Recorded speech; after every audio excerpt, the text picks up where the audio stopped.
ఈరోజు మనం ఒక విషయం గురించి మనం ఆలోచిద్దాం. విశ్వాస భ్రష్టత్వం, అపోస్టసీ అని ఇంగ్లీష్లో అంటారు. విశ్వాస భ్రష్టత్వము అనే ఈ పదం ఇది ఎవరికి సంబంధించిందనంటే విశ్వాసం లేని వారికి సంబంధించినటువంటి మాట.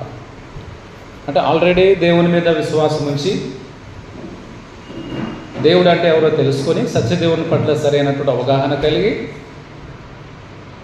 మేము దేవుని పిల్లలను చెప్పుకుంటూ ప్రభువైన యేసుక్రీస్తునందు విశ్వాసం ఉంచి మన పాపాల విషయమై మారుమనసు పొంది పశ్చాత్తాపడి యేసును దేవుని కుమారుడిగా అంగీకరించి బాప్తిసం తీసుకున్న సమయంలో మనం రక్షించబడుతున్నాం. రక్షించబడిన వారిని విశ్వాసులు అని అంటారు. విశ్వాసులు అంటే మరలా వీరు ప్రత్యేకమైన కేటగిరీకి సంబంధించిన వాళ్ళు కాదు. క్రైస్తవులు విశ్వాసులు అంటారు. క్రైస్తవులకు ఉన్నటువంటి నానార్థాలు నానా పదాలు ఏమున్నాయంటే శిష్యులు అని అంటారు, విశ్వాసులు అంటారు, భక్తులు అంటారు. ఇంకా మీరు ఏ రకంగా పిలుచుకున్నా ఓకే. ప్రార్థనా పరులు, ఆసక్తి పరులు, సహోదరులు, సహోదరులు, ఈ విధంగా క్రైస్తవులకు ఇవ్వబడినటువంటి పేర్లు ఇవన్నీ కూడా. బోధించే ఆయన పాస్టర్ గారని, వినే వాళ్ళందరూ విశ్వాసులని, ఇలాంటి ఆలోచన లోకంలో ఉంది కదా. అది కాదు, అది సరైనటువంటి ఆలోచన కాదు. బోధించే ఆయన విశ్వాసే, వింటున్నవారు అంటే క్రీస్తు సంఘంలో ఉంటున్న వారు అందరూ కూడా విశ్వాసులే. విశ్వాసులు అంటే అర్థం ఏమిటంటే దేవుని పట్ల నమ్మకం కలిగిన వారు, సత్యదేవుని తెలుసుకున్న వాళ్ళు. ఒకప్పుడు మనకు దేవుడు అంటే ఎవరో తెలుసా? తెలియదు. మన తల్లిదండ్రులు తెలియదు. మనం పుట్టిన తర్వాత, మనకు వయసు వచ్చిన తర్వాత, మనకు అనుభవంలో దేవుని వాక్యం సువార్త ప్రకటించబడేటప్పుడు కొంతమంది సహోదరుల ద్వారా మనం నేర్చుకున్నాం, సంగతుల్ని విన్నాం, అర్థం చేసుకున్నాం, నిజమైన దేవుడు ఎవరో తెలుసుకున్నాం. ఆ దేవుని మీద విశ్వాసం మనం పెట్టాం. అంత మాత్రమే కాదు, ఆయన కుమారుడైన యేసుక్రీస్తునందు కూడా మనం విశ్వాసం పెట్టాం. కాబట్టి మనల్ని విశ్వాసులు అని అంటాం. మనం విశ్వాసం కలిగి ఉన్నాం.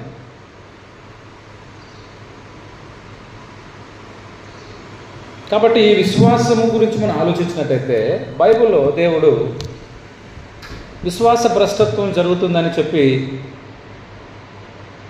ప్రభు ద్వారా చెప్పారు, ప్రభు యేసుక్రీస్తు లోకంలో ఉన్నప్పుడు చెప్పారు, అపోస్తలులు చెప్పారు, పరిశుద్ధాత్మ కూడా తెలియజేశారు. ఇప్పుడు మన వాక్య భాగంలో చదువుకున్నాం. మొదటి తిమోతి పత్రిక 4:1-2 ఆత్మ తేటగా చెప్పుచున్నాడు. ఎవరు చెప్తున్నారన్నమాట? ఆత్మ అంటే ఎవరు? పరిశుద్ధాత్మ.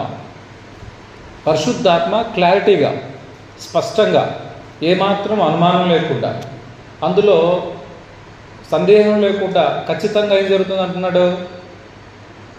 విశ్వాస భ్రష్టత్వము అనేటువంటిది జరుగుతుంది అని చెప్పి ఆయన తెలియజేశాడు. ఇంతకు విశ్వాస భ్రష్టత్వము అంటే అర్థం అపోస్టసీ అని అంటారు. ఈ పదాన్ని గ్రీక్లో మనం తీసినప్పుడు ఈ పదం ఎక్కడి నుంచి వచ్చిందనంటే అపోస్టసీ అనే పదం ఇంగ్లీష్లో, ఇది గ్రీకు పదం నుంచి అపోస్టాసియా అనేటువంటి పదం నుంచి వచ్చింది. అపోస్టాసియా.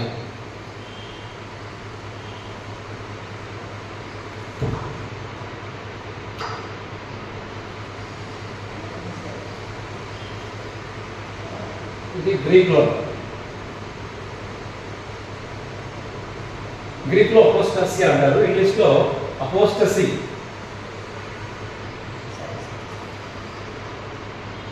తెలుగులోకి వచ్చేసరికి విశ్వాస భ్రష్టత్వము.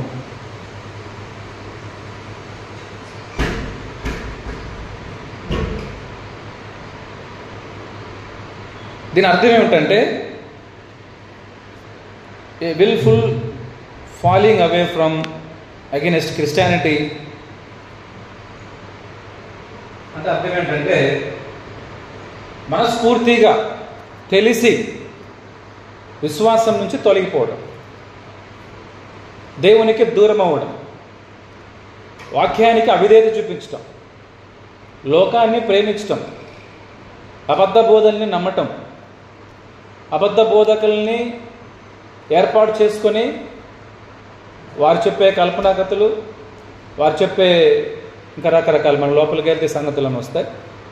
వాటన్నిటికి కూడా మనుషులు లోబడి ఏమవుతుంటారంటే విశ్వాస భ్రష్టులు అవటానికి అవకాశం ఉంటుంది.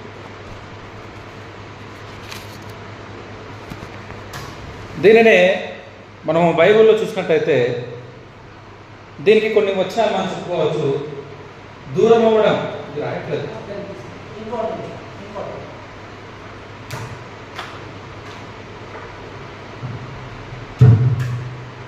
అపోస్టసీ అనే మాటకి తెలుగులో మనం కొన్ని ఆలోచన చేస్తే దూరం అవ్వడం. ఎవరికి దూరం అవుతాం?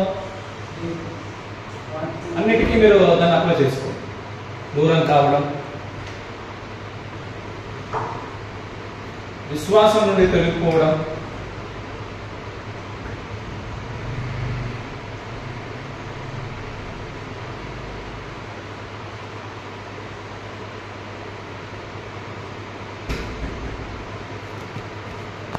తిరస్కారం చేయటం,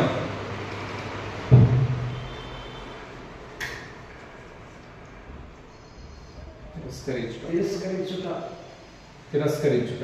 ఓకే, తిరుగుబాటు చేయటం, ఇవన్నీ కూడా ఒకే పదానికి అర్థాలు వస్తాయి. అసలు ఏంటి విశ్వాసం? ఇవన్నీ కూడా మనం చెప్పుకోవచ్చు. వాటికి లాక్ లేదా? లాక్ సిస్టమ్ లేదా?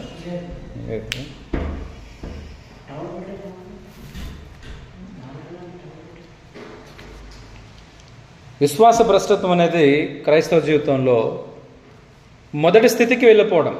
ఒకప్పుడు ఎలాగైతే ఉండేవాళ్ళో ఆ స్థితికి మళ్ళీ వెళ్ళిపోవడం విశ్వాస భ్రష్టత్వం. దేవుడు అంటే తెలిసి కూడా దేవుని పట్ల భక్తిగా ఉండకపోవడం, దేవుని వాక్యం గురించినటువంటి గొప్పతనం తెలిసి కూడా వాక్యానికి విధేయత చూపించకుండా ఆ వాక్యానికి అవిధేయులుగా ఉండడం, ఇవన్నీ కూడా మనం తీసుకోవచ్చు. కాబట్టి అపోస్టసీ లేకపోతే విశ్వాస భ్రష్టత్వం అనేటువంటిది బైబిల్లో దేవుడు తన పిల్లలైన వారికి ఒక హెచ్చరికగా రాయించి ఇచ్చాడు అన్నమాట. అది ఖచ్చితంగా జరుగుతుంది అంటే దీని అర్థం దేవుని పిల్లలైన వారందరూ విశ్వాసం భ్రష్టులు అయిపోవాలని అర్థం కాదు, కానీ హెచ్చరికతో కూడినటువంటి మాటలు అవి. మనం జాగ్రత్తగా ఉండాలని చెప్పడానికి దేవుడు అవి రాయించి ఇచ్చాడు. అలాంటి సంగతుల్ని దేవుడు గ్రంథంలో మనకు రాయించి పెట్టాడు. కాబట్టి విశ్వాసం విషయంలో మనం జాగ్రత్తగా ఉండాలి. ఏమాత్రం మన నిర్లక్ష్యం చూపించినా, ఏమాత్రం మనం దేవుని వాక్యాన్ని పక్కన పెట్టేసి లోకాన్ని ప్రేమించినా తప్పకుండా మనం భ్రష్టులైపోతాం అనేటువంటి విషయాన్ని మనం మొదటిగా తెలుసుకోవాలి.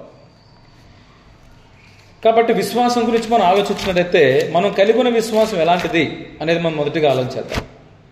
మనం కలిగి ఉన్నటువంటి విశ్వాసం ఎలాంటిది? విశ్వాసం యొక్క గొప్పతనం ఏమిటి? హెబ్రీయులకు రాసిన పత్రిక 11వ అధ్యాయము 6వ వచనం. విశ్వాసం యొక్క గొప్పతనం ఏమిటి అనేది మనం ఒక్కొక్కటి ఆలోచిద్దాం. మొదటి పాయింట్గా విశ్వాసం యొక్క గొప్పతనం ఏంటి? మనం విశ్వాసం కలిగి ఉంటే ఏమవుతుంది, ఏం జరుగుతుంది అనేది మనం ఒక్కొక్కటి ఆలోచిస్తే, మొదటగా హెబ్రీయులకు రాసిన పత్రిక 11వ అధ్యాయం 6వ వచనం ప్రకారంగా విశ్వాసం లేకుండా దేవునికి ఇష్టడై ఉండుట అసాధ్యం. కాబట్టి దేవునికి ఇష్టలుగా మనం అందరూ ఉండాలంటే, దేవుడు మనల్ని ఇష్టపడాలంటే మనం ఏం కలిగి ఉండాలి? ఆయన పట్ల విశ్వాసం కలిగి ఉండాలి. మొదటి పత్రిక హెబ్రీయులకు 11వ అధ్యాయం 6వ వచనం. విశ్వాసం లేకపోతే మనం దేవునికి ఇష్టలుగా ఉండలేం. అంత గొప్పది విశ్వాసం. దేవుడు ఎవరిని ఇష్టపడతాడు, ఎవరి మీద తన కనుదృష్టిని పెడతాడు అని అంటే తన మీద విశ్వాసం ఉంచే వారిని ఆయన ఇష్టపడతాడు. అందుకని అంటాడంటే అక్కడ దేవుడు విశ్వాసం లేకుండా దేవునికి ఇష్టం ఉండటం అసాధ్యము. ఆయన ఎద్దకు వచ్చేవారు ఆయన ఉన్నాడని నమ్మాలి, తన్ను వెదకు వారికి ఫలము దయచేవాడని నమ్మవలెను కదా, నమ్మాలి కదా. ఆ నమ్మకం లేకుండా మనం విశ్వాసం చెప్పుకుంటే ఏ ప్రయోజనం లేదు. కాబట్టి విశ్వాసం యొక్క గొప్పతనం ఏమిటంటే దేవునికి మనం ఇష్టలుగా ఉండాలంటే మన విశ్వాసులుగా ఉండాలి.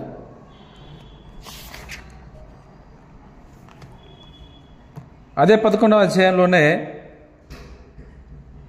రోమపత్రిక 5వ అధ్యాయం 1వ వచనంలో విశ్వాసం ద్వారా నీతిమంతులుగా అవుతాం. మనం విశ్వాసం ద్వారా నీతిమంతులు అవుతాం. విశ్వాసం యొక్క గొప్పతనం ఏమిటంటే విశ్వాసం మనం కలిగి ఉంటే మనకు నీతి లభిస్తుంది.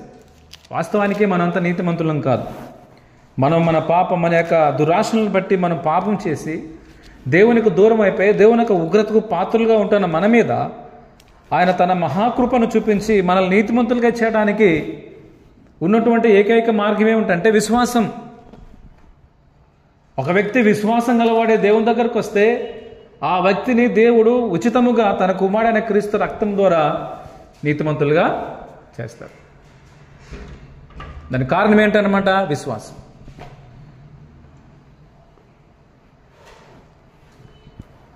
ఎఫెసీ పత్రిక 2వ అధ్యాయం, రోమపత్రిక 5వ అధ్యాయం 1వ వచనం చదివితే అక్కడ ఏముంటుంది చూడండి, నీతిమంతులుగా ఎలా అవుతాం మనం. కాబట్టి విశ్వాస మూలమున మనము నీతిమంతులుగా తీర్చబడి మన ప్రభువైన యేసుక్రీస్తు ద్వారా దేవునితో సమాధానము కలిగి ఉన్నాం. విశ్వాసము ద్వారా ఏం జరుగుతుంది అని అంటే మనకు నీతి అనేటువంటిది ఏర్పరచబడుతుంది. లేకపోతే నీతిమంతులుగా మనం తీర్చబడతాం దేవుని దగ్గర. ఎఫెసీ పత్రిక 2వ అధ్యాయం 8వ వచనం రాసుకున్న వాళ్ళు రెఫరెన్సెస్ రాసుకోండి, నేను అన్ని రాయట్లేదు బోర్డు మీద. ఎఫెసీ పత్రిక 2వ అధ్యాయం 8వ వచనంలో, మీరు విశ్వాసము ద్వారా కృపచేతనే రక్షింపబడి ఉన్నారు. విశ్వాసము ద్వారా కృపచేతనే, దేవుడు కృప చూపించేవాడు. అయితే ఆ కృప మన మీద పనిచేయాలంటే మనం ఏం కలిగి ఉండాలండి? విశ్వాసం. దేవుడు కృపామయుడేనా? దేవుడు కృప కలిగిన వాడు. ఎంతవరకు కృప చూపిస్తాడైనా? ఈ భూమి మీద ఉన్నంత వరకు మన మీద ఆయన కృప చూపిస్తూనే ఉంటాడు. ఆయన కృప ఎప్పటికీ తగ్గిపోదు, అది సిద్ధంగా ఉంది. అయితే ఆ కృప ద్వారా మనం రక్షించబడతాం. ఈ కృప ద్వారా రక్షించబడాలంటే మన భాగం ఏముంది? మనం చేయాల్సిన పని ఏమిటంటే విశ్వాసము కలిగి ఉండాలి. దేవుని కృప ఉంది రెడీగా, అయితే దేవుడు రక్షించడానికి సిద్ధంగా ఉన్నాడు. దేవుడు రక్షించాలంటే ఏం చేయాలంటే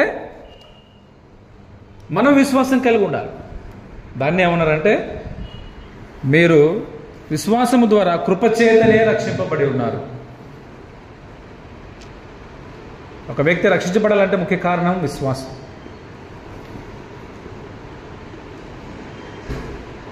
దేవుడు కొన్ని చేయలేని పనులు ఉన్నాయి. దేవుడు చేయలేని కొన్ని పనుల్లో ఒకటి ఏమిటంటే, విశ్వాసము లేని వ్యక్తిని రక్షించలేడు. ఆయనకి అది అసాధ్యం, అది ఆయనకు చేత కాదు. ఒక వ్యక్తి ఆయన మీద విశ్వాసం పెడితే ఆయన ఏమైనా చేయగల సమర్థుడు. ఎంతటి పాపినైనా సరే రక్షించగలవాడు. ఎంత ఘోరమైన స్థితిలో దేవునికి విరోధమైనటువంటి కార్యాలు జరిగించే వారిని సహితం కూడా దేవుడు ఏం చేస్తాడంటే వారిని రక్షిస్తాడు. కారణం ఏంటంటే నీవు దేవుని మీద విశ్వాసము పెట్టావు కాబట్టి. రోమపత్రిక 10వ అధ్యాయం 17వ వచనంలో అసలు విశ్వాసం మనకు కలగాలంటే ముఖ్య కారణం ఏంటి? విశ్వాసము దేవుని మాట వలన కలుగుతుంది. దేవుని మాటలు వింటేనే విశ్వాసము కలుగుతుంది.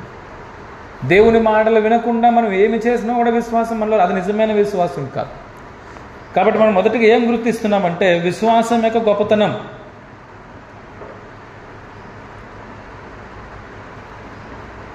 హెబ్రీయులకు రాసిన పత్రిక 11వ అధ్యాయంలో మనం చదివినప్పుడు విశ్వాసం ద్వారా గొప్ప కార్యాలు జరిగాయి. విశ్వాసము ద్వారా గొప్ప కార్యాలు జరిగాయని చెప్పి మనం ఆ అధ్యాయం చదివితే మనకు అర్థమవుతాయి. అందులో కొన్ని ముఖ్యమైన విషయాలు మనం చదువుకుందాం, కొన్ని ముఖ్యమైన విషయాలు చూసుకుందాం. మొదటగా హేబేలు దేవునికి ఇష్టమైనటువంటి బలిని సమర్పించాడు. హేబేలు చేసినటువంటి బలి దేవునికి ఇష్టమైంది. అదే కయ్యను చేసిన బలి లేకపోతే అర్పణ అది దేవునికి ఇష్టం కాల. ఎందుకు ఇష్టం కాలేదు? ఎందుకంటే విశ్వాసాన్ని బట్టి. 11వ అధ్యాయంలో హేబేలు గురించి రాయబడింది 4వ వచనం. విశ్వాసమును బట్టి హేబేలు కయ్యను కంటే శ్రేష్టమైన బలి దేవునికి అర్పించింది. ఎందుకు శ్రేష్టమైంది హేబేలు యొక్క బలి అని అంటే కారణం విశ్వాసం, హేబేలు యొక్క విశ్వాసం. మరి కయ్యను బలి ఎందుకు ఇష్టం కాలేదు దేవునికి? కయ్యను అర్పణ దేవునికి ఎందుకు ఇష్టం కాలేదు? ఎందుకంటే అతనికి విశ్వాసము లేదని దీన్ని బట్టి మనం చెప్పచ్చు. అయితే హేబేలు విశ్వాసమును బట్టి దేవునికి శ్రేష్టమైన బలిని సమర్పించాడు. విశ్వాసం యొక్క గొప్పతనం మనం చూస్తున్నాం. హానోకు తన జీవితంలో దేవునితో నడిచినవాడు. ఆ నడిచే విషయంలో 5వ వచనం చదవండి. విశ్వాసమును బట్టి హానోకు మరణము చూడకుండానట్లు కొనిపోబడెను. అతడు కొనిపోబడక మునుపు దేవునికి ఇష్టుడై ఉండడని సాక్ష్యం పొందెను. కాగా దేవుడు అతని కొనిపోయిన గనుక అతడు కనబడలేదు. ఎవరండి అయినా? హానోకు. విశ్వాసమును బట్టి హానోకు మరణ రుచి చూడకుండా చనిపోయాడు. వెళ్ళిపోయాడు ఈ లోకాన్ని వదిలిపెట్టి. దేవునితో నడిచాడు. దేవునితో నడిచిన వ్యక్తి ఎవరు? ఆదికాండంలో మనం చూస్తాం. 365 సంవత్సరాలు హానోకు దేవునితో నడిచి ఈ లోకాన్ని వదిలిపెట్టి వెళ్ళిపోయాడు. అంటే దాని అర్థం తన జీవితకాలం అంతా కూడా దేవునితో నడిచిన వాడు. దానికి కారణం ఏమిటంటే ఆయనకున్నటువంటి విశ్వాసం అంత గొప్పది. నోవాహును మనం ఆలోచిస్తే నోవహు కాలపు పరిస్థితి మనకు తెలుసు. ఆ కాలంలో ఉన్నటువంటి వారందరూ కూడా, ఆ తరం వారందరూ కూడా దేవునికి అయిష్టులుగా, దేవునికి బాధను కలిగించేవారుగా, దేవుని యొక్క హృదయంలో సంతాపం, ఆయన బాధపడేలాగా తయారు చేసినటువంటి జనసమూహాల మధ్యలో ఎవరున్నారండి? నోవాహు, ఆయన కుటుంబం. నోవాహు అంత పెద్ద ఓడ కట్టడానికి నమ్మశక్యం కానటువంటి ఆ రోజుల్లో, వర్షం అంటే తెలియని రోజుల్లో 40 రోజులు వర్షం కురుస్తుంది, అది మహాభయంకరమైన వర్షం, దాని ద్వారా ప్రపంచం అంతా నాశనం అయిపోతుందని చెప్పి దేవుడు చెప్పినప్పుడు ఏమాత్రం అనుమానం లేకుండా, అపనమ్మకం లేకుండా నోవాహు విశ్వాసంతో ఓడను కట్టడానికి ముందుకొచ్చాడు. చూసిన వాళ్ళందరూ ఎగతాళి చేస్తున్నారు. సుమారుగా 120 సంవత్సరాలు నోవాహు ఓడను కడుతూ విశ్వాసులుగా బ్రతికి ఆఖరికి ఆ విశ్వాసం ద్వారానే ఓడలో ప్రవేశించి నీటి ద్వారా రక్షించబడినటువంటి నోవాహు కుటుంబాన్ని మనం చూస్తున్నాం. దానికి కారణం విశ్వాసం. అబ్రహాం గురించి మనం ఆలోచిస్తే, అబ్రహాం తాను చూడని దేశానికి, తను ఎక్కడికి వెళ్ళాలో తెలియదు, తను ఏం చేయాలో తెలియదు, తన బ్యాక్గ్రౌండ్ ఎలాగుందో తనకు తెలుసు. దేవుడు అంటే ఎవరో తెలియని వారు, అన్ని దేవతలకు పూజలు చేసేవారు. అలాంటి బ్యాక్గ్రౌండ్ నుంచి వచ్చినటువంటి అబ్రహాం దేవుని యొక్క పిలుపుకు, దేవుని యొక్క మాటకు లోబడి దేవుడు చెప్పిన మాట ప్రకారంగా విశ్వాసంతో తను చెప్పిన చోట్లకెళ్ళంతా కూడా వెళ్ళిపోయాడు. దీని కారణం ఏంటనమాట? విశ్వాసం. అలాగే ఆయన భార్య అయినటువంటి శారా వృద్ధురాలైపోయి పిల్లలు కనలేనటువంటి స్థితిలో ఉంటూ ఉన్నప్పటికీ కూడా దేవుడు చెప్పినటువంటి మాట మీద విశ్వాసం పట్టడం ద్వారా ఆమె వాగ్దాన సంతానం అయినటువంటి ఇస్సాకును కని తాను పుత్ర సంతానాన్ని కలిగి ఉంది. కారణం ఏమిటి? విశ్వాసం. కాబట్టి విశ్వాసం గురించి ఆలోచిస్తే చాలా సంగతులు విశ్వాసం ద్వారా జరుగుతాయి. 1 యోహాను పత్రిక 5వ అధ్యాయం 4వ వచనం మనం చదువుకున్నప్పుడు, 1 యోహాను పత్రిక 5వ అధ్యాయము 4వ వచనం చదువుకుందాం. దేవుని మూలముగా పుట్టిన వారందరూ లోకమును జయించుదురు. లోకమును జయించిన విజయము మన విశ్వాసమే. విశ్వాసంతో ఏం జరుగుతుందండి? విజయం, విక్టరీ. లోకాన్ని మనం జయించాలంటే ఏకైక మార్గం, ఏకైక ఆయుధం ఏమిటనమాట? విశ్వాసం. దేవుని మూలంగా పుట్టిన మనం విశ్వాసులుగా ఉన్నట్లయితే ఈ లోకంలో విజయాన్ని సాధిస్తాం, లోకాన్ని జయిస్తాం, అపవాదిని జయిస్తాం. అపవాది మనకు పుట్టించే, లేకపోతే వాడు కలిగించే ఆ శోధనలను జయించి శక్తిమంతులుగా నిలబడగలిగే విధంగా మనం ఉండాలంటే మనం విశ్వాసాలుగా ఉండాలి. కాబట్టి విశ్వాసం శత్రువుపై విజయాన్ని ఇస్తుంది. ఇంత గొప్ప విశ్వాసం మనకు ఉన్నప్పుడు, ఆ విశ్వాసం ద్వారా దేవుని దగ్గరికి వచ్చాం, ఆ విశ్వాసం ద్వారా యేసుప్రభువుని నమ్ముకున్నాం, ఆ విశ్వాసం ద్వారా పరిశుద్ధాత్మ మనలో నివసిస్తున్నాడు, ఆ విశ్వాసం ద్వారా మన సంఘంలో చేర్చబడ్డాం, ఆ విశ్వాసం ద్వారా రక్షణలో కొనసాగుతున్నప్పుడు, ఆ విశ్వాసం ద్వారా మన జీవితాన్ని దేవునికి సమర్పించి మన జీవిత యాత్రను కొనసాగిస్తున్నప్పుడు, మన విశ్వాస యాత్రలో, మన విశ్వాస జీవితంలో మనకు పెను ప్రమాదం ఏర్పడడానికి అవకాశం ఉంది. ఏమిటి అని అంటే, మనం విశ్వాసం నుంచి తొలగిపోయి భ్రష్టులమైపోయే అవకాశం ఉంది. లోకంలో ఒక తప్పుడు సిద్ధాంతం ఉంది. అదేమిటంటే, ఒకసారి రక్షించబడిన వ్యక్తి మరి ఎప్పటికీ కూడా నశించిపోడు అనేటువంటి తప్పుడు సిద్ధాంతం లోకంలో ఉంది. అది బైబిల్కి వ్యతిరేకమైనటువంటి సిద్ధాంతం, అది మనుషులు కల్పించుకున్నటువంటి సిద్ధాంతం.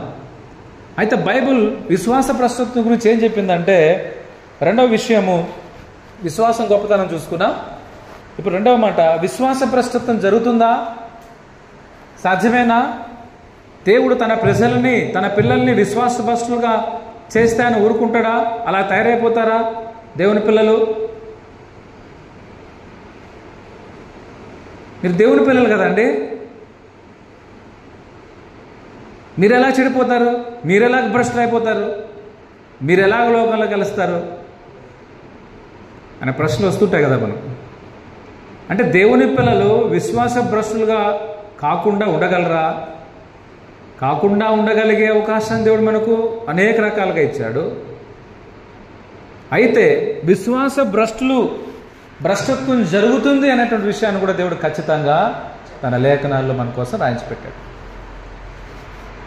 మొదటి తిమోతి పత్రిక 4వ అధ్యాయం చదువుకుందాం.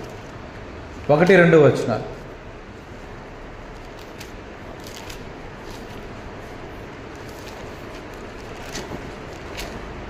అయితే కడవరి దినములలో కొందరు అబద్ధికుల వేషధారణ వలన మోసపరచు ఆత్మలయందును దయ్యముల బోధయందును లక్ష్యముంచి విశ్వాస భ్రష్టులగుదురని ఆత్మ తేటగా చెప్పుచున్నాడు. It's clear. ఇందులో ఏమాత్రం అనుమానం లేదు. ఎప్పుడు జరుగుతాయి ఇవన్నీ? కడవరి దినములు, అంత్య దినములు, దినముల అంతములో ఏం జరుగుతుందంటే కొందరు అబద్ధికుల వేషధారణ వలన, వేషాన్ని ధరించుకుంటారు కొంతమంది. అది వారి యొక్క నిజ స్వరూపం కాదు, నటన. పై రూపం వేరు, లోపల వారి యొక్క మనస్తత్వం వేరు. అలాంటి కొంతమంది బయలుదేరి ఏం చేస్తారంటే దయ్యముల బోధ చేస్తారు. మొదటిగా మోసం చేస్తారు, రెండవది దయ్యముల బోధ చేసే వాళ్ళు ఎంతమంది ఉన్నారు. మనం అనుకుంటాం బైబిల్ పట్టుకున్న ప్రతి ఒక్కరు కూడా దేవుని మాటలు కదండి బోధించేది. మీటింగ్లో మాట్లాడే ప్రతి మాట కూడా దేవుని వాక్యం కదండి. వాళ్ళు తప్పేం చేస్తున్నారు? ఆయన పాస్టర్ గారు, ఆయన సువార్థికులు, ఆయన గొప్ప దైవజనులు, international speaker, dynamic speaker, challenging speaker. కాబట్టి మనం ఎలా చెప్తాం అతను తప్పు చేస్తున్నాడని? కానీ బైబిల్ ఏం చెప్పిందంటే మన బైబిల్ మాట విధాలు చూపించాలి. కొందరు, అందరూ కాదు, కొంతమంది బయలుదేరుతారు. వారెవరంటే మోసం చేస్తారు ఒకటి, రెండవది దయ్యముల బోధ చేస్తారు. ఏంటి ఈ మాట ఎలా విచిత్రంగా ఉంది? అంటే క్రైస్తవులు కూడా దయ్యాల బోధ చేస్తారా? బైబిల్ పట్టుకున్న వాళ్ళు కూడా దయ్యాల బోధ చేస్తారా? దయ్యాల బోధలు కూడా చేసే వాళ్ళు ఉన్నారా? ఎస్, ఉన్నారని వాక్యం చెప్పినప్పుడు నమ్మకపోతే అది మన తప్పు అవుతుంది. ఇది నేను చెప్పే మాట కాదు, లేకపోతే మీరు ఆలోచించే మాట కాదు. దేవుడే చెప్పాడు దయ్యాల బోధ చేసేవాళ్ళు ఉన్నారు, వారు మోసం చేస్తారు. అలాంటి వారి బోధ యందు లక్ష్యం ఉంచి కొంతమంది విశ్వాసం కలిగిన వారు, భక్తులైన వారు, దేవుని పిల్లలైన వారు విశ్వాస భ్రష్టులు అవుతారని చెప్పి ఆత్మతేటగా చెప్పుచున్నాడు. ఇది ఎప్పుడు చెప్పబడిన మాట? ఇది మొదటి శతాబ్దంలో అపోస్తులైన పౌలు గారు యవనస్తుడైనటువంటి సువార్థకుడైనటువంటి తిమోతికి తెలియజేస్తున్న మాట. తిమోతి ఎఫెసు సంఘంలో సువార్థికుడిగా పని చేస్తున్నాడు. ఓ తిమోతి, ఒక సువార్థికుడుగా, ఒక దేవజనుడుగా నువ్వు ఎలా దేవుని సువార్త ప్రకటించాలో, క్రీస్తు ప్రభు సువార్త ప్రకటించాలో, సంఘంలో ఎలా నడుచుకోవాలో, లోకం మధ్యలో ఎలా ఉండాలో, ఎలాంటి వారి మధ్యలో నువ్వు బోధన పట్టుకొని గట్టిగా నీ విశ్వాసం కాపాడుకోవాలో ఇదిగో నీకు రాస్తున్నానని చెప్పి పౌలు గారు 2 రేఖలు రాశారు, 2 పత్రికలు రాశారు. ఆ పత్రికలే తిమోతికి రాసినటువంటి మొదటి పత్రిక, 2వ పత్రిక. ఏం చెప్తున్నాడండి? విశ్వాస భ్రష్టులు అవుతారు కొంతమంది. ఎవరు విశ్వాస భ్రష్టులు అయ్యేది? బోధించే బోధకులు ఆల్రెడీ దయ్యాల బోధలో ఉన్నవాళ్ళు, ఆల్రెడీ భ్రష్టులే ఉన్నవాళ్ళు, ఆల్రెడీ చెడిపోయిన వాళ్ళు, ఆల్రెడీ దేవునికి దూరం అయిపోయి విశ్వాసుని తొలగిపోయి దేవుని తిరస్కరించి తిరుగుబాటు చేసే తత్వం కలిగినటువంటి బోధకులు వాళ్ళు ఎలాంటి వారు అంటే వాళ్ళు మాత్రమే నశించిపోవడం వారికి ఇష్టం లేదు, వారితో పాటు కొంతమందిని తీసుకెళ్ళాలి. కాబట్టి వాక్యం ఏం చెప్పింది? విశ్వాస ప్రస్తుతం జరుగుతుందా? ఎస్, తప్పకుండా జరుగుతుంది, ఇందులో అనుమానం లేదు. 2వ తెస్సలోనిక పత్రిక 2వ అధ్యాయం 3వ వచనం, పౌలుగా రాసినటువంటి తెస్సలోనిక పత్రిక 2వ పత్రిక 2వ అధ్యాయము 3వ వచనం. మొదట భ్రష్టత్వము సంభవించి నాశన పాత్రుడగు పాప పురుషుడు బయలుపడితేనే కానీ ఆ దినము రాదు. ఇక్కడ ఒక అబద్ధ బోధ. విశ్వాస భ్రష్టత్వం జరుగుతుంది మొదట, ఆ తర్వాత క్రీస్తు రాకడ వస్తుంది. అంటే భ్రష్టత్వం జరుగుతుందేనమ్మా అని గ్రంథం మనకు నొక్కి ఒక్కానిస్తూ ఉంది. మరి దీని గురించినటువంటి జాగ్రత్త మనం కలిగి ఉండాలా లేదా? ఒకసారి రక్షించబడిన వ్యక్తి ఎప్పటికీ అలాగే ఉంటాడంటే అలాగే ఉండడానికి అవకాశం లేకుండా ఆ వ్యక్తి విశ్వాస భ్రష్టులైపోయే అవకాశం ఉంది.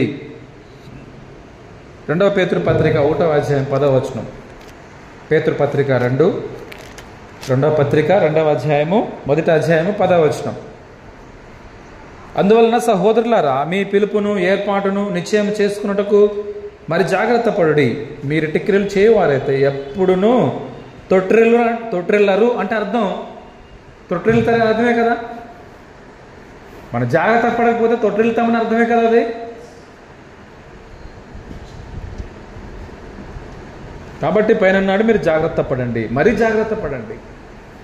ఎందుకంటే తొట్టిల్లే అవకాశం ఉంది, విశ్వాస భ్రష్టులైపోయే అవకాశం ఉంది, విశ్వాస భ్రష్టత్వం జరుగుతుంది.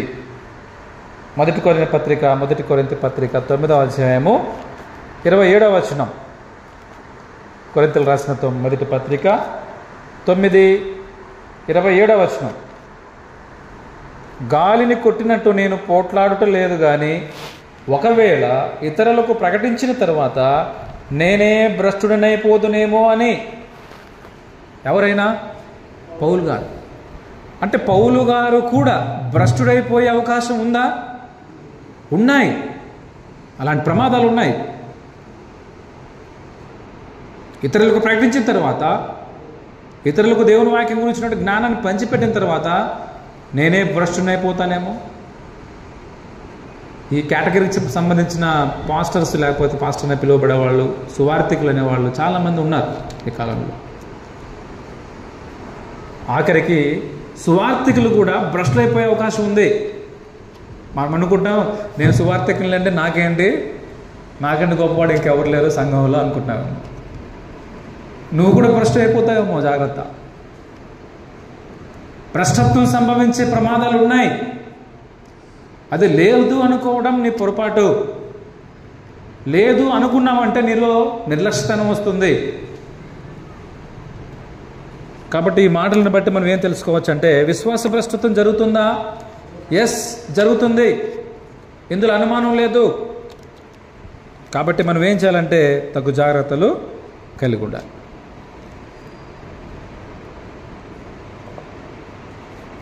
రెండు విషయాలు నేర్చుకున్నాం. ఒకటి, విశ్వాసం యొక్క గొప్పతనం ఏంటో చూసుకున్నాం. విశ్వాసం ద్వారా ఎన్ని గొప్ప కార్యాలు జరిగాయి. రెండవది, విశ్వాసం, ఇంత గొప్ప విశ్వాసం కలిగిన మనం ఆ విశ్వాసం ద్వారా ఎన్నో గొప్ప కార్యాలు మనలో జరిగిస్తున్నట్టు దేవుడు. మరి మనం విశ్వాస భ్రష్టులైపోయే అవకాశం ఉందా? ఎస్, ఉంది అనేటువంటిది రెండవ పాయింట్. ఆత్మ తేటగా చెప్పుచున్నాడు, పరిశుద్ధాత్మ మాటను వినవా, నిన్ను నీవే నాశనం చేసుకుంటావు. కడవరి దినములలో కొంతమంది మోసం చేసే వారు వస్తారు, దయాల బోధ చేసేవారు వస్తారు, ప్రజల్ని భ్రష్టు పట్టిస్తారు, దేవుని పిల్లల్ని భ్రష్టు పట్టిస్తారు. కాబట్టి విశ్వాస భ్రష్టత్వం జరుగుతుంది. ఇప్పుడు మూడవ పాయింట్గా, విశ్వాస భ్రష్టత్వం దేనిని బట్టి వస్తుంది, ఏ విషయాలను బట్టి విశ్వాస భ్రష్టత్వం జరుగుతుంది అనేటువంటిది ఇప్పుడు మనం ప్రాముఖ్యమైనటువంటి విషయానికి వచ్చేసాం. అది ఇంట్రడక్షన్గా మనం రెండు విషయాలు, విశ్వాసం అంటే ఏమిటో తెలుసుకున్నాం, విశ్వాస భ్రష్టత్వం ఏమిటో తెలుసుకున్నాం. ఏంటి విశ్వాస భ్రష్టత్వం అంటే? తిరుగుబాటు చేయుట, విశ్వాసాన్ని కోల్పోవటం, తిరస్కారం చేయటం, దేవునికి దూరం అయిపోవటం, మన విశ్వాసాన్ని మనం కోల్పోవటం, అది విశ్వాస భ్రష్టత్వం. రెండవది విశ్వాస గొప్పతనం చెప్పుకున్నాం. మూడవది విశ్వాస భ్రష్టత్వం కూడా జరుగుతుంది అనేది మనం చెప్పుకున్నాం. ఇప్పుడు మూడవ విషయం ఏమిటంటే, ఏ విషయాలను బట్టి, దేనిని బట్టి మనం విశ్వాస భ్రష్టం అవుతాం అనే విషయం మనం తెలుసుకున్నప్పుడు అప్పుడు ఏం చేయాలి? మనం ఏం చేయాలండి? ఏ విషయాలను బట్టి మనకు విశ్వాసం భ్రష్టత్వం జరుగుతుందో మనకు తెలిసిన తర్వాత మనం ఏం చేయాలా? అవి చేద్దామా? అది అది చెప్పే గ్రంథం సందేశం. అలా ఎందుకు మీరు మంచి వాళ్ళు చెప్పుకోకుండా విశ్వాస ప్రస్తుతం చెప్తున్నారంటారేమో, అనుకుంటారేమో. కొంతమందికి పాపం గురించి చెప్తే ఇష్టం ఉండదు. బైబిల్ రాయబడినటువంటి వ్యభిచారం గురించి చెప్తే ఇష్టం ఉండదు. కరెక్టా? అలాగే విశ్వాస భ్రష్టత్వం ఏంటంటే నువ్వు భ్రష్టత్వం గురించి మాట్లాడుతున్నావు ఏంటి? ఏంటి మాట్లాడకూడదా? ఎప్పుడు ఆశీర్వాదపు మాటలేనా? ఇది సాతాను కలిగించే భ్రమాది. ప్రజలలో ఈ రోజున ఏమైపోయిందంటే ఎంతసేపు ఆశీర్వాదాలే, ఇంకా అంతకుమించి పాస్టర్ ఏం మాట్లాడకూడదు. అప్పుడే చర్చకు వస్తాం, అప్పుడే అయ్యగారు మా కోసం కన్నీరు గారుస్తారు, ప్రార్థన చేస్తారు, ఆశీర్వాదాలు ఇస్తారు. అది బైబిల్ యొక్క ఉద్దేశం. ఇంకా భ్రష్టత్వం గురించి మనం తెలుసుకుందాం. ఏ విషయాలను బట్టి భ్రష్టత్వం, ఏ కారణాలను బట్టి విశ్వాస భ్రష్టత్వం జరుగుతుంది?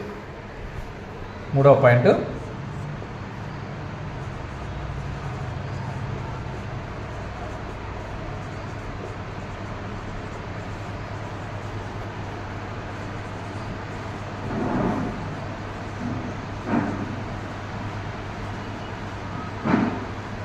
Question mark.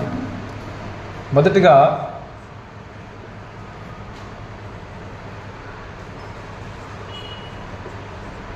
మోసము చేసే అబద్ధ బోధకులను బట్టి వస్తుంది.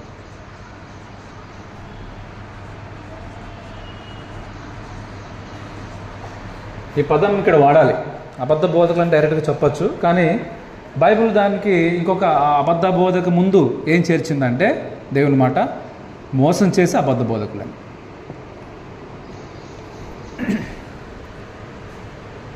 ఇది చాలా ప్రాముఖ్యమైనది. ఒక 6 సంగతులు ఉన్నాయి, లేకపోతే ఒక 5 సంగతులు మనం చెప్పుకోవచ్చు. విశ్వాస భ్రష్టత్వం దేనిని బట్టి వస్తుందనే విషయాలు 5 విషయాలు చెప్పుకోవచ్చు. మొదటిగా మోసం చేసే అబద్ధ బోధకులను బట్టి వస్తుంది. రెండవది హృదయ కాఠిన్యమును బట్టి వస్తుంది. మూడవది లోకప్రేమ ధనాపేక్షను బట్టి వస్తుంది. 4వది గర్వాన్ని బట్టి వస్తుంది. 5వది శోధనలు కష్టాలు వచ్చినప్పుడు భ్రష్టత్వం ఏర్పడుతుంది. 6వదిగా దేవుని వాక్యం పైన స్థిరత లేకపోవడం, స్థిరత్వం, పట్టుదల లేకపోయినప్పుడు విశ్వాస భ్రష్టత్వం వస్తుంది అనే విషయాల గురించి మనం నేర్చుకోవచ్చు. మొదటిగా మోసం చేసే అబద్ధ బోధకులు ఉంటారా? అబద్ధ బోధకులు అంటే ఎవరు వీళ్ళు? అంటే క్రైస్తవులు కాని వాళ్ళ, ముస్లింలకు సంబంధించినటువంటి వాళ్ళ, హిందువులకు సంబంధించినటువంటి వాళ్ళ కాదు కదా, క్రైస్తవులే చెప్పారు. ఈ మాట ప్రభువైన యేసుక్రీస్తు చెప్పారు. మత్తయి సువార్త 7వ అధ్యాయము, మత్తయి సువార్త 7వ అధ్యాయం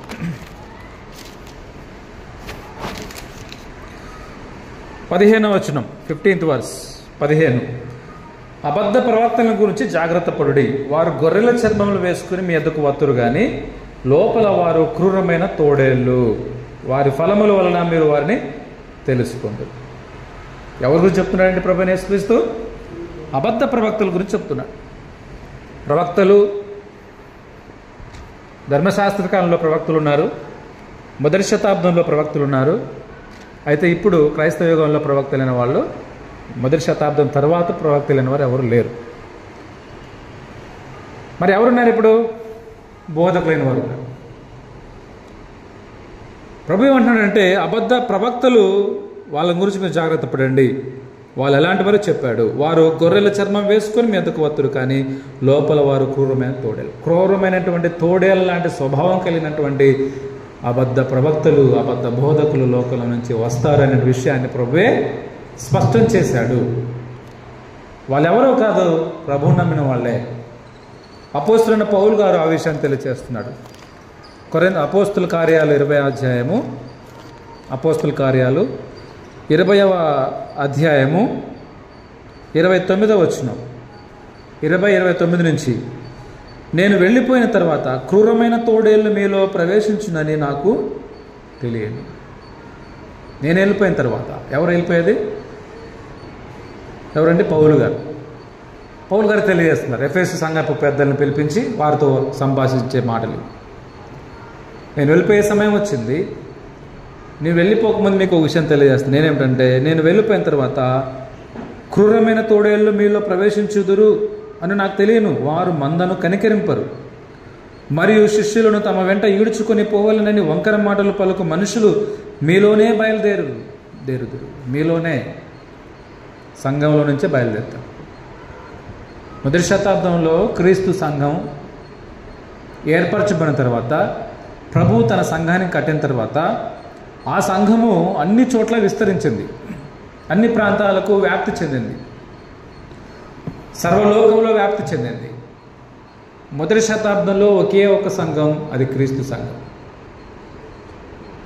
అయితే రాను రాను కాలం గడిచే కొద్దీ ఏం జరిగిందంటే విశ్వాస భ్రష్టత్వం జరిగి క్రీస్తు సంఘానికి వేరుగా రకరకాల సంఘాలు ఉద్భవించాయి.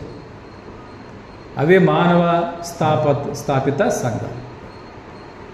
క్రీస్తు సంఘానికి వ్యతిరేకంగా మనుషులు స్థాపించినటువంటి రకరకాల సంఘాలు రావడానికి కారణం అబద్ధ బోధకులు.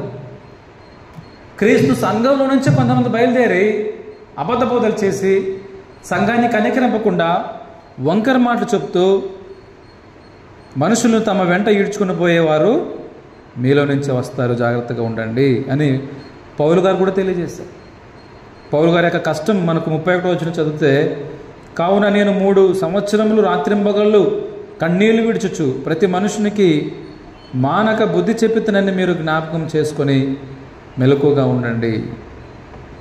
3 సంవత్సరాలు నేను కష్టపడ్డాను మిమ్మల్ని ఈ విధంగా నిలబెట్టడానికి, క్రీస్తు సంఘంలో మేము నిలబెట్టడానికి, దేవుని బోధలో మిమ్మల్ని నిలబెట్టడానికి నేను 3 సంవత్సరాలు కన్నీళ్ళు విడుస్తూ మీద మధ్యలో నేను పనిచేశాను. అయితే కొంతమంది మీలో నుంచి బయలుదేరి వంకర మాటలు చెప్పి మిమ్మల్ని ఈడ్చుకుని పోయేవారు కొంతమంది బయలుదేరుతారు. జాగ్రత్తగా ఉండాలి, జాగ్రత్తగా ఉండమని చెప్పి పౌలు గారు తెలియజేశారు. కాబట్టి అబద్ధ బోధకులైన వారు, అబద్ధ ప్రవక్తలైన వారు ఉన్నారా లోకంలో? ఎస్, ఖచ్చితంగా ఉన్నారు. అందరినీ నమ్మాల్సిన అవసరం లేదు. బైబిల్ పట్టుకున్న ప్రతి ఒక్కడు నిజమైనటువంటి బోధకుడు కాదు. బైబిల్ బోధించే ప్రతి ఒక్కరూ మంచి బోధకులు కాదండి. క్రూరమైన తోడేళ్ళని స్వభావం కలిగిన వాళ్ళు ఉన్నారు లోకంలో. వారు ఎక్కడి నుంచి రారండి? మన మధ్యలో నుంచి బయలుదేరుతారు. కాబట్టి మనం అబద్ధ బోధకుల విషయంలో జాగ్రత్తగా ఉండకపోతే ఏం జరుగుతుందంటే విశ్వాస భ్రష్టత్వం జరుగుతుంది. పేతురు రాసిన పత్రిక 2వ పత్రిక 2వ అధ్యాయం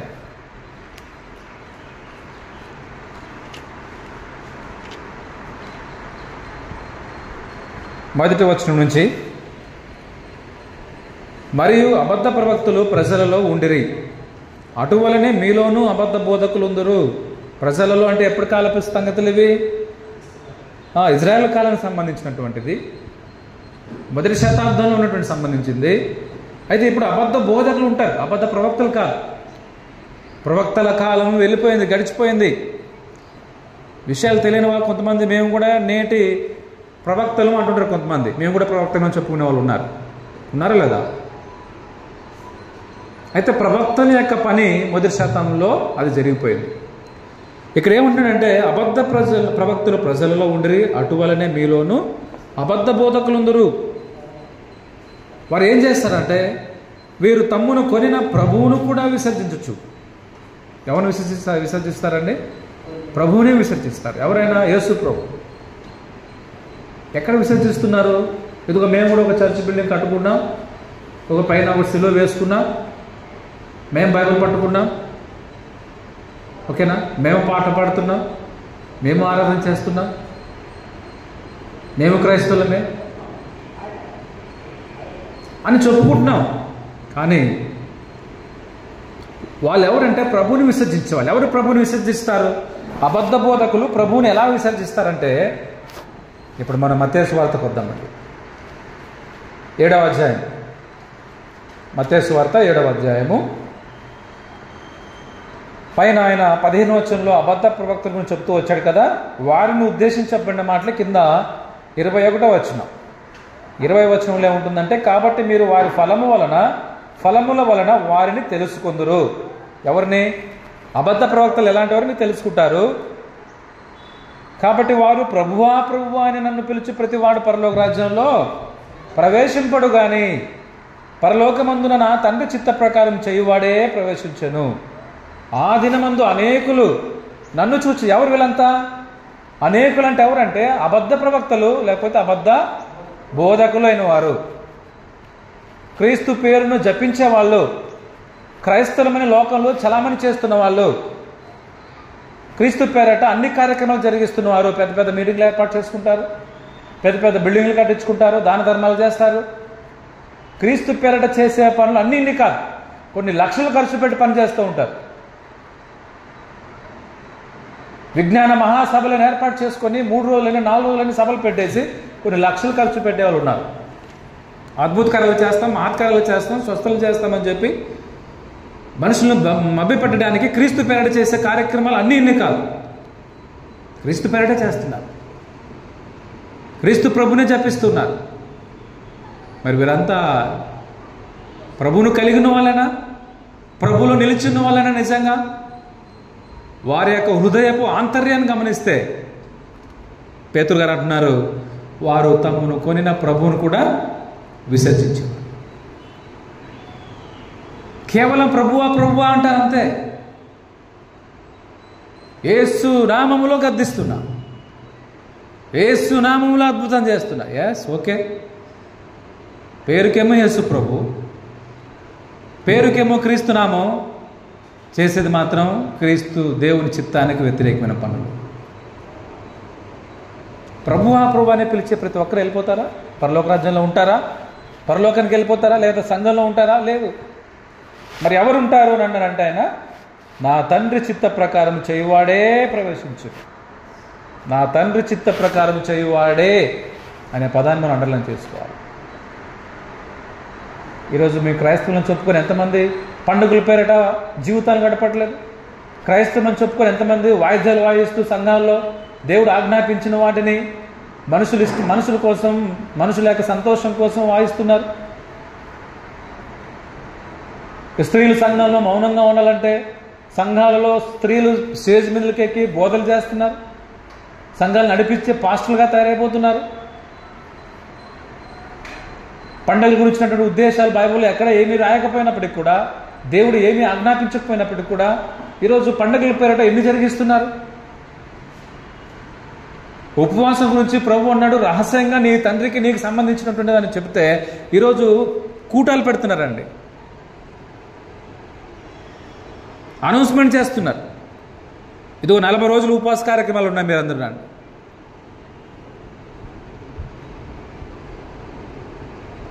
అందుకని అన్నాడు ఆయన, ప్రభువా ప్రభు నన్ను పిలిచే ప్రతి ఒక్కరూ పరలోక రాజ్యానికి ప్రవేశించరు, నా తండ్రి చిత్త ప్రకారం చేయవారే ప్రవేశించును. ఆ దినమందు అనేకులు నన్ను చూచి, ప్రభువా ప్రభువా మేము నీ నామమున ప్రవచింపలేదా?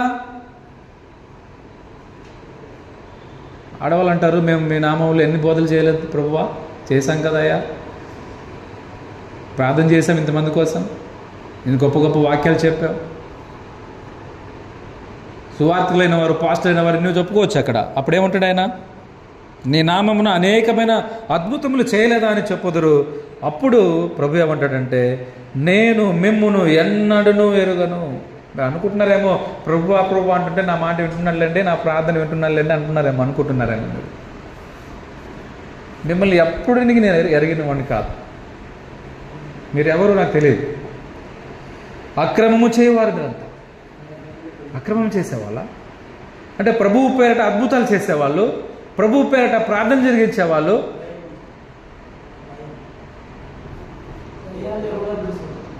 ఏమంటారు, ప్రభువు పేరట దయ్యములను వెళ్ళగొట్టేవాళ్ళు, అద్భుతకారాలు చేసేవాళ్ళు, సూచక్రియలు చేసేవాళ్ళు. మరి వీరంతా అక్రమం చేసేవాళ్ళు అంటే ఎస్, అక్రమం చేసేవాళ్ళు. ఎందుకు అని అంటే వారు ప్రభువుని తమ హృదయాల్లో నుంచి తీసివేశారు, బయటికి విసర్జించారు. ఆయన మాట అక్కర్లేదు వీళ్ళకి. ప్రభు చెప్పిన మాట వినరు ఎవరి రోజున. ప్రభు కంటే మాకు ఎక్కువ తెలుసండి అన్నట్టుగా చాలామంది ప్రవర్ధన ఉంటుంది, అబద్ధ బోధక లెక్క ప్రవర్ధన ఉంటుంది. అందుకనే వాడు అన్నాడు, మీరు అక్రమం చేసేవారు, మీరు నా యొద్ద నుండి పొండని వారితో చెప్పుదును. నేను చెప్తాను, అలాంటి వారే ప్రభువుని విసర్జించిన వాళ్ళు. పేతురుపత్రిక వద్దాం. ఇప్పుడు 2వ పేతురుపత్రిక 2వ అధ్యాయంలో మనం కంటిన్యూ చేద్దాం. వీరు తమ్మును కొనిన ప్రభువును కూడా విసర్జించుచు తమకు తామే శీఘ్రముగా నాశనము కలుగు చేసుకొనుచు, తమకు తామే నాశనం కలుగు చేసుకుంటారు. నాశనకరముకు భిన్నాభిప్రాయములను రహస్యముగా బోధిస్తారు. ఎలాంటివి అంటామండి? నాశనమైపోయే భిన్నాభిప్రాయాల్ని రహస్యముగా బోధించే వాళ్ళు ఉంటారు. మరియు అనేకులు వారి పోకిరి చేష్టలు అనుసరించి నడుతురు. వీరిని బట్టి సత్యమార్గము దూషింపబడును. వారు అధిక లోపులై కల్పనా వాక్యములు చెప్పుచు మీ వలన లాభము సంపాదించుకొందురు. వారికి పూర్వము నుండి విధింపబడిన తీర్పు ఆలస్యము చేయరు. వారి నాశనము కురికి నిద్రపోదు అని చెప్పి 3వ వచనం వరకు అబద్ధ బోధకుల గురించి దేవుడి గ్రంథంలో రాయించాడు.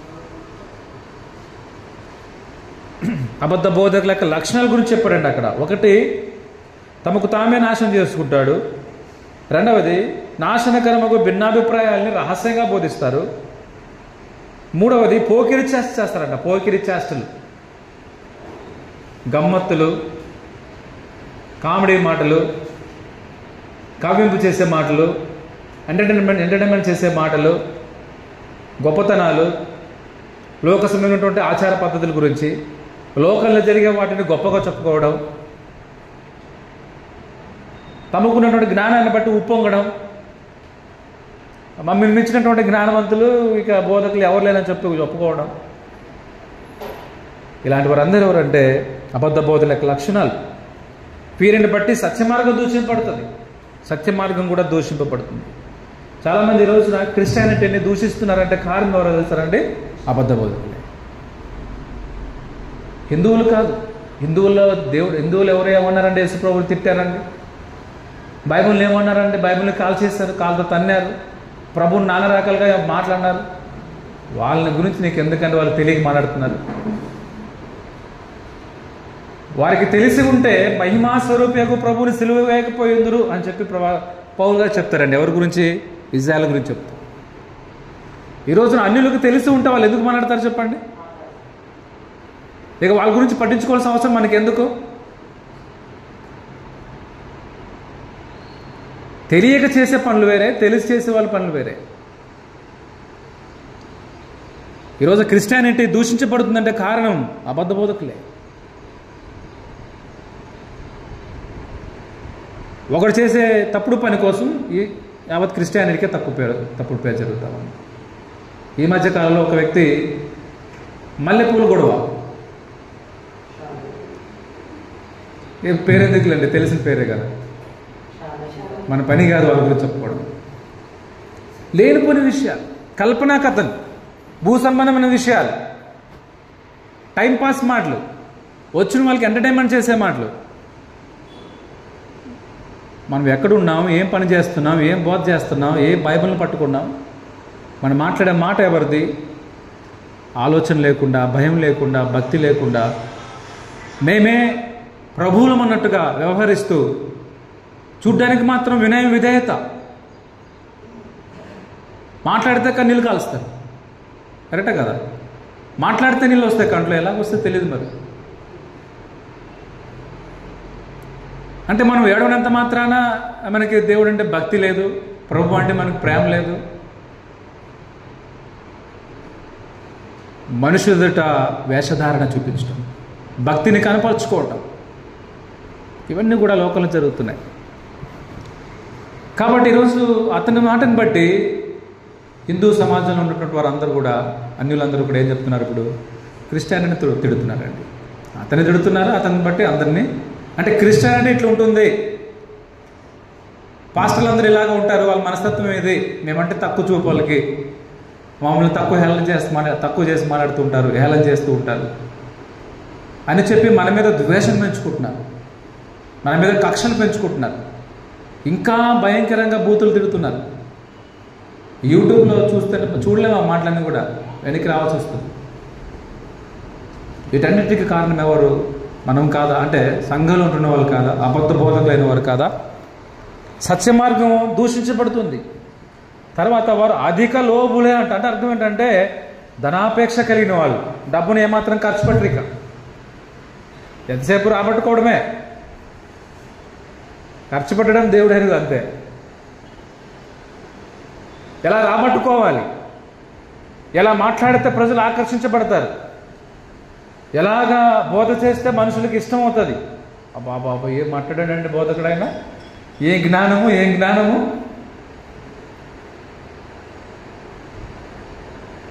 ఇంకొక వ్యక్తి ఉన్నాడులేండి, పేర్లు ఎందుకులేండి, మనకి అవసరం లేదు. ఎంత గొప్పగా చెప్పుకుంటారంటే లోకంలో నన్ను మించిన బోధకుని గౌరవ లేరు అంటాడండి ఆయన. లేరా వీళ్ళంతా మనం కల్పించుకొని చెప్పే మాటలు కాదు కదా ఇవి. నిజమైనటువంటి దేవ సేవకుడు దైవజనుడు ఎలాగుండాలో వాక్యంలో ఉంది. అది తర్వాత మనకు లాస్ట్లో వస్తుంది. దైవజనుడు ఎలా సేవ చేయాలో, దైవజనుడు ఎలా బోధ చేయాలో, దైవజనుడు యొక్క ప్రవర్తన ఎలా ఉండాలో, దైవజనుడి యొక్క మాట ఎలా ఉండాలో, తగ్గింపు జీవితం ఎలా ఉండాలో, తాను ఎలాంటి వాడో ఏముండో అనే విషయాలు తెలుసుకుంటే ఒక వ్యక్తి బైబిల్లో ఉన్న విషయాలు మాట్లాడేటప్పుడు గడగడగడ వణికి మాట్లాడాల్సి వస్తుంది. కానీ అబద్ధ బోధకులు అలా కాదండి, ఈజీగా మాట్లాడతారండి. కూడా వారు అధిక లోపలై కల్పనా కథలు చెప్తుంటారు, ఇంకేం ఉండదు. అక్కడ గంట సేపు ప్రసంగంలో ఒక వాక్యం తీసుకుంటారు అంతే, దాని గంట సేపు సాగదీస్తారనమాట. అంతే. సమరయ స్త్రీ కుండ వదిలి ఊరిలోనికి వెళ్ళను, ఇంక అయిపోయిందండి. ఇంకా పదం పట్టుకొని గంట సేపు అదే ప్రసంగమే. ఇంకా ఇప్పుడు మనం ఇన్ని విషయాలు చెప్పుకున్నాం కదా, ఎన్ని రెఫరెన్స్ చూపించాం మనం, ఎన్ని మాట్లాడుకున్న విషయాలు. ఒక్కొక్క పదం గురించి మాట్లాడాలంటే ఎన్ని గంటలు కావాలి. కల్పనా కథ కల్పించుకోవడం. నా చిన్నప్పుడు నేను ఇలా ఉండేవాడిని, దేవుడు నన్ను కనికరించాడు. కానీ ఎవరు తెలుసు ఈయనకి చిన్నప్పుడు సంగతులు ఎలా గుర్తుంటాయి? ఇప్పుడు నాకే ఒక నెల రోజులు జరిగిన సంగతులు ఏం గుర్తుండవు. ఉన్నాయండి మీకేమైనా? ఒక సంవత్సరంలో జరిగిన సంగతులు ఏమైనా గుర్తున్నాయా? ఆయన అంటాడు నాకు చిన్నప్పుడు నేను అలాగుండేవాడిని ఇలాగుండేవాడిని అంటాడు. గొప్పలు కాకపోతే ఏమిటంటారు దీన్ని? నీకు నిజంగా వాస్తవం నీకు తెలిసినట్టయితే ఖచ్చితంగా చెప్పు. లేకపోతే దేవుని సన్నిధిలో నోరు మూసుకొని దేవుని వాక్యాన్ని బోధించాలి. అబద్ధాలు చెప్పడం కాదు. మన గొప్పతలు చెప్పుకోవడం కోసం సంఘంలో కల్పించుకొని చెప్పాల్సిన అవసరం లేదండి. నిజంగా జరిగిన సంఘటన నీ జీవితంలో ఉన్నట్టయితే చెప్పేయి. సంగతి ఇంత ఉంటుంది, విషయం ఇంత చేస్తారనమాట. అంతే కదా. ఈ మల్లెపూలు సంబంధించిన విషయంలోనే ఒక వ్యక్తి ఉన్నాడంటే, ఆయన కథ చెప్పేటప్పుడు అక్కడ జరిగింది ఏం జరిగిందో లేదో తెలియదు, మరి అది వాస్తవం కాదు ఎవరికి తెలియదు. అక్కడ జరిగిండొచ్చు నాకు కొంచెమే ఒక మాట, కానీ నేను మాట్లాడింది ఎన్ని విషయాలు మాట్లాడాడు.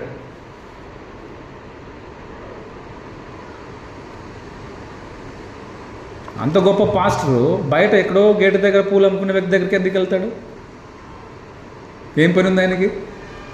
ఆ పూలు అమ్ముకునే దగ్గరికి వెళ్ళి ఏయా నీ పూలు ఎవరు కొనరు ఇక్కడ వెళ్ళిపో అని చెప్తాడా? ఎందుకు వెళ్ళండి? మనకి ఒకవేళ జరిగిందా మనకు తెలియదు. సంగతుల్ని దైవజనుడు దైవోక్తులను బోధించినట్టుగా బోధించాలి. సంగతులు మనం తర్వాత నేర్చుకుందాం. అబద్ధ బోధకులు కల్పనా కథలు, కల్పనా వాక్యములు చెప్పుచు మీ వలన లాభం సంపాదించుకుంటారు. లాభం సంపాదించుకోవడం వారి పని తప్ప మరొకటి కాదు. కాబట్టి అబద్ధకులు ఇలాంటి వారి ద్వారా విశ్వాస భ్రష్టత్వం ఏర్పడదా? ఇలాంటి మనస్తత్వం కలిగిన వారు లోకంలో లేకపోతే సంఘంలో ఉన్నట్లయితే విశ్వాసులైన వారు భ్రష్టులైపోరా? వారు నాశనమైన పోవడం కాకుండా సంఘంలో ఉన్న వారిని కూడా నాశనం చేస్తారు. అందుకని వారికి తీర్పు ఉంది. వారికి తీర్పు ఆలస్యం చేయదు. వారికి నాశనం కునికి నిద్రపోదు. తప్పకుండా దేవుడు వారికి తీర్పు తీరుస్తాడు. అబద్ధ బోధకులు. 1 తిమోతి పత్రిక 4వ అధ్యాయం మధ్యలో చదువుకుందాం. 1వ వచనం. 1 తిమోతి 4వ అధ్యాయము 1-2 వచనాలు. అయితే కడవరి దినములలో కొందరు అబద్ధికుల వేషధారణ వలన మోసపరుచు ఆత్మలయందును దయ్యముల బోధయందును లక్ష్యముంచి విశ్వాస భ్రష్టులగుదనని ఆత్మ తేటగా చెప్పుచున్నాడు. ఎలాంటి బోధ చేస్తారంటే వీళ్ళు అబద్ధ బోధకులు?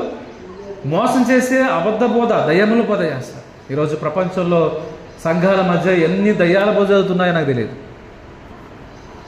లెక్క పట్టడానికి వీళ్ళేది. దయ్యాల బోధ, దేవుని బోధ కాదు, క్రీస్తు బోధ కాదు, అపోస్తలుల బోధ కాదు. ఏ బోధ అంటే అది? దయ్యముల బోధలు చేసే వాళ్ళు ఎంతమంది ఉన్నారో, తోడేళ్ళ లాంటి స్వభావం కలిగిన వాళ్ళే సంఘాల్లో భిన్నాభిప్రాయాలు ప్రకటించే వాళ్ళు ఎంతమంది ఉన్నారో, లేరు అని చెప్పి మనం అనుకున్నామంటే మనల్ని మనం మోసం చేస్తున్నట్టయితే విశ్వాస భ్రష్టులు అవుతాం. అపోస్టసీ అనేటువంటిది తప్పకుండా ఏర్పడుతుంది అనేది దేవుని యొక్క వాక్యం అపోస్తలుల బోధ ద్వారా అబద్ధ బోధల ద్వారా జరుగుతుంది అని చెప్పాడు. కొరింథీ రాసినటువంటి 2వ పత్రిక 11వ అధ్యాయము, కొరింథీయులు రాసిన 2వ పత్రిక 11వ అధ్యాయము 3వ వచనం నుంచి, సర్పము తన కుయుక్తి చేత అవ్వను మోసపరిచినట్లు మీ మనస్సులను చెరుపుబడి క్రీస్తు ఎడలనున్న సరళత నుండి పవిత్రత నుండి ఎట్లయినా తొలగిపోనేమని భయపడుచున్నాను. ఎలైనగా వచ్చిన వాడెవడైనను మేము ప్రకటింపని మరి యొక్క యేసును ప్రకటించినను, లేక మీరు పొందని మరి యొక్క ఆత్మను మీరు పొందినను, మీరు అంగీకరింపని మరి యొక్క సువార్త మీరు అంగీకరించినను, మీరు వానిని గురించి సహించుట యుక్తమే. ఏం చేస్తారండి వీళ్ళు? ఇన్ని విషయాలు మార్చేస్తారు.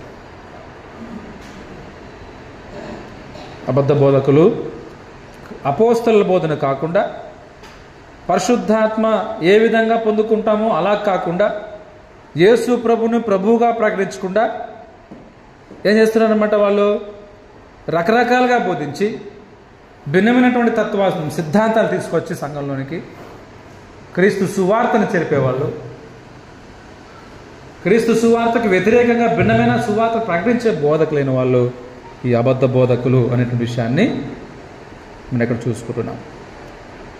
తీతు రాసిన పత్రిక 1వ అధ్యాయము 10వ వచనం, తీతుకు 1:10, అనేకులు విశేషంగా సున్నతి సంబంధులను అవిధేయులను వదరుబోతులను మోసపుచ్చువారనే ఉన్నారు. మోసం చేస్తారండి వాళ్ళు. మీరు అనుకుంటున్నారు బైబిల్ పట్టుకున్న ప్రతి పాస్టర్ మంచివాడు అనుకుంటున్నారేమో, జాగ్రత్త. వాళ్ళు మోసం చేస్తారు. వారి నోళ్లు మోయింపవలను, అట్టి వారు ఉపదేశింపకూడిన వాటిని దుర్లాభము కొరకు ఉపదేశించుచు కుటుంబములనే పాడు చేస్తున్నారు. ఎవరండి వీళ్ళు? వీళ్ళు అబద్ధ బోధకులు. అబద్ధ బోధకులు వాళ్ళు మోసం చేసేవాళ్ళు, వదలబోతులు, అవిధేయులు. ఎన్ని అపవాది క్యారెక్టర్ కలిగి ఉన్నారో ఒకసారి ఆలోచించండి. వీళ్ళలో విశ్వాసం ఎక్కడ కనబడతా ఉంది? విశ్వాసంలో స్థిరత్వం ఎక్కడుంది? విశ్వాసంలో భ్రష్టులు అయిపోయిన వాళ్ళే అనేకుల్ని విశ్వాస భ్రష్టులుగా చేయటానికి ఏం చేస్తున్నారన్నమాట? వీళ్ళు ప్రయత్నం చేస్తూ ఉన్నారు.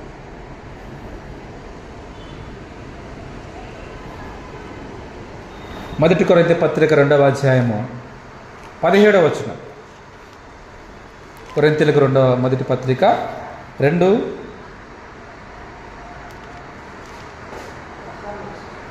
కాదండి,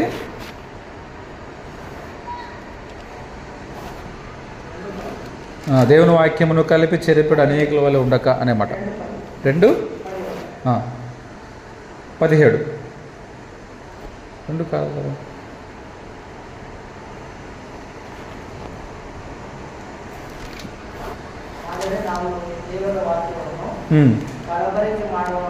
వచనం చెప్పమా? వచనం 2వ కొరింథీ 2:17 వచనంలో ఇప్పుడు చదువుతాం. కాబట్టి కావున ఇట్టి సంగతులకు చాలిన వాడెవడు? మేము దేవుని వాక్యమును కలిపి చెరిపెడు అనేకుల వల్ల ఉండక. ఎంతమంది ఉన్నారండి దేవుని వాక్యాన్ని కలిపి చెరిపే వాళ్ళు? అనేకులు ఉన్నారు. వాక్యంలో రాయబడిన విషయాలు కాకుండా కలిపి చెప్పే వాళ్ళందరూ కూడా అబద్ధ బోధకులే. తీసివేసి మాట్లాడే వాళ్ళందరూ కూడా అబద్ధ బోధకులే. అనేకుల లోకంలో బయలుదేరి ఉన్నారు అని పౌలు గారు తెలియజేస్తున్నారు. అంటే అర్థం ఏంటంటే అబద్ధకుల బోధకుల యొక్క పని ఏమిటంటే దేవుని వాక్యమును కలుపుతారు, చేరిపేస్తారు. వారికి అనుకూలంగా ఉన్న వాటిని కలిపేసుకుంటారు, అనుకూలం లేకపోతే తీసేసుకుంటారు. కాబట్టి అలాంటి వారు అబద్ధ బోధకులు. తర్వాత అబద్ధ బోధకుల యొక్క క్యారెక్టర్ ఎలాంటిదంటే మొదటి కొరింథీయుల పత్రిక 2వ అధ్యాయము 1వ వచనం, సహోదరులారా, నేను మీ ఎద్దకు వచ్చినప్పుడు వాక్చాతుర్యంతో కానీ జ్ఞానాతిశయంతో కానీ దేవుని మర్మమును మీకు ప్రకటించుచూ వచ్చిన వాడను కాను. ఎలా ప్రకటిస్తారండి కొంత అబద్ధ బోధకులు తెలుసా? జ్ఞానాతిశయము, వాక్చాతుర్యము, జ్ఞానాతిశయం, ఈ రెండు కలిగిన వాళ్ళే నంబర్ 1 స్పీకర్ అయిపోతారు ప్రపంచంలో. నంబర్ 1 బోధకులు కావాలంటే ఈ రెండు కావాలండి. అంతేనా? ఆలోచించండి మీరు కూడా. మరి నంబర్ 1 పొజిషన్ పోవాలనుకుంటున్నారంటే ఒకటి వాక్చాతుర్యం మీద బాగుండాల. మాట వింటేనే కటి అనాలా, అంటే వినటానికి వినసంపుగా, ఆర్భాటంగా, ఆకర్షించి దేవదత్త చెప్తున్నట్టుగా ఉండాలన్నమాట. వాక్చాతుర్యం అంటుందని, అంటే మాటతోనే మభ్య చేస్తారనమాట. మాటతో ఇంకేమైనా చేయగలరు. వాళ్ళు కొట్టే అవసరం లేదు, తిట్టే అవసరం లేదు, మాట చాలు. కొంతమంది మాట్లాడితే కోట్లు దాడితే అంటారు కదా. మాటలు ఎన్ని మాట్లాడతారు. అబద్ధాన్ని మాట ద్వారా మాయ చేసేస్తారనమాట. మాయం చేసేస్తారు. అబద్ధం కాదని చెప్పి నిరూపిస్తారు అంతే. ఇది నిజం, అబద్ధం ఉంది. కానీ అబద్ధాన్ని తీసేయాలంటే ఏం చేయాలి? మాయ చేయాలి. మాయ చేయాలంటే వాక్చాతుర్యం కావాలి, జ్ఞానాతిశయం కావాలి. జ్ఞానాతిశయంతో మనుషులకు ఉన్నటువంటి జ్ఞానాన్ని బట్టి ఉప్పొంగుతూ, అతిశయిస్తూ, లోక సంబంధమైన జ్ఞానాన్ని ఉపయోగించుకొని, దేవుని వాక్యాన్ని పక్కన పెట్టి, వాక్యం కంటే మేమే గొప్ప వాళ్ళమని చెప్పుకుంటూ, మేము తప్ప లోకంలో ఇంకెవరు బోధించడం అన్నట్టుగా, మా ద్వారానే దేవుడు ఈ రోజున వాక్యాన్ని ప్రకటిస్తున్నాడని చెప్పే తత్వం కలిగిన వాళ్ళు, జ్ఞానాతిశయంతో, వాక్చాతుర్యంతో బోధించే వాళ్ళు ఎవరన్నమాట? వీళ్ళు అబద్ధ బోధకులు. 5వ వచనంలో మీ విశ్వాసము మనుషుల జ్ఞానమును ఆధారము చేసుకుని, అంటే మనుషులైన వారు తమ జ్ఞానము చేత బోధ చేస్తారనమాట. మనుషుల జ్ఞానము చేత. మనం విశ్వాసులుగా ఉండాలంటే మనుషుల జ్ఞానాన్ని ఆధారం చేసుకొని ఉండకూడదు. తర్వాత ఏమన్నాడు చూడండి, దేవుడి శక్తిని ఆధారం చేసుకుని ఉండవాలని నేను మాట్లాడిన, సువార్త ప్రకటించిన జ్ఞానయుక్తమైన తీయని మాటలను వినియోగింపక. ఎలాంటి మాటలు అనేవి? జ్ఞానయుక్తమైన తీయని మాటలు అనమాట. అయ్యగారు చెప్తా ఉంటానండి, ఈ రోజంతా అట్లే వినాలనిపిస్తుంది. అన్నం కూడా అక్కర్లేదు ఇక అన్నట్లుగా ఏం చేస్తున్నాను అనమాట? జ్ఞానయుక్తమైన తీయని మాటలు ఉపయోగించుతూ వాక్యాన్ని ప్రకటించే వాళ్ళు అబద్ధ బోధకులే ఉంటారు. ఇలా చెప్పుకుంటూ పోతే చాలా ఉన్నాయి అబద్ధ బోధకుల యొక్క క్యారెక్టర్. వాళ్ళు ఎలాంటి వారో, ఎంత మోసం చేస్తారో, ఎన్ని విషయాల్ని సంఘంలోనికి లేనిపోని వాటిని తీసుకొచ్చి దేవుని వాక్యాన్ని కలుషితం చేస్తారో, అపవిత్రం చేస్తారో,